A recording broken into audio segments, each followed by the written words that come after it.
啊，那个门的火箭花新竹金水龙戏，哦，9月20号是国家防灾日。台南市北区区长潘宝秀伊向店家宣导9月21日国家防灾日以及防治天高日。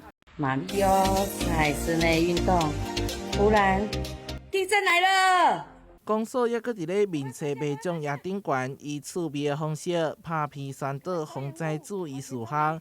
另外，也搁邀请民间各中学生参与这回的防灾宣导行动，也搁伫咧路桥边仔翕拍创意甲回忆的纪念相片，透过趣味互动甲张戏的连接，加强学生对着灾害应变能力，替地方留下珍贵的世代记忆。9月21号的9点21分的时候来参加演练。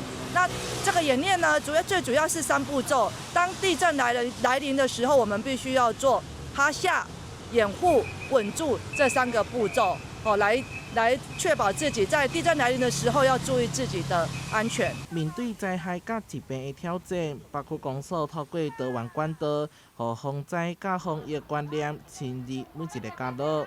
台南新闻所采采访报道。